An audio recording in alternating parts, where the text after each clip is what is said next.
Haldia rally में PM Modi ने ममता सरकार पर किया जमकर हमला। भवानीपुर में नंदीग्राम जैसी जीत का दावा। पश्चिम बंगाल विधानसभा चुनाव 2026 के लिए प्रधानमंत्री नरेंद्र मोदी ने हल्दिया से आक्रामक मोर्चा खोला। रैली में उन्होंने टीएमसी सरकार को निर्मम बताते हुए कहा कि जो हाल 5 साल पहले नंदीग्राम में हुआ था, वहीं इस बार भवानीपुर में होने वाला है।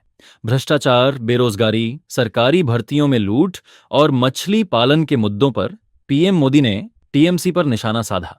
उन्होंने मोदी की गारंटी और डबल इंजन सरकार का विजन पेश करते हुए कहा कि युवाओं को रोजगार मिलेगा और सरकारी भर्तियां पारदर्शी होंगी। की सरकार है, वहां का विकास इस बात का भरोसा पैदा करता है कि बंगाल में भी हम ऐसा ही विकास करके दिखाएंगे और भरोसे के आधार पर करके दिखाएंगे, भय को विदाई देके रहेंगे।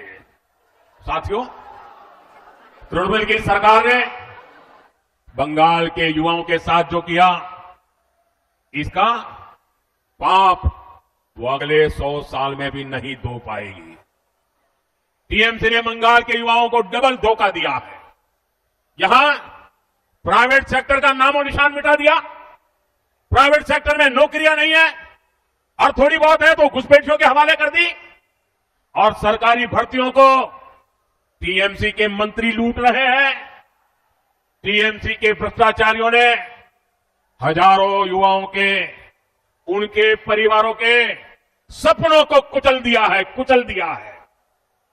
इससे भी ज्यादा इसने उन लाखों नौजवानों के मन में शक पैदा कर दिया है जो अभी परीक्षा दे रहे हैं या परीक्षा की तैयारियां कर रहे हैं। पीएम ने बंगाल की नींव मजबूत करने और टीएमसी की नीतियों से पिछड़े राज्य को विकसित करने का संदेश दिया।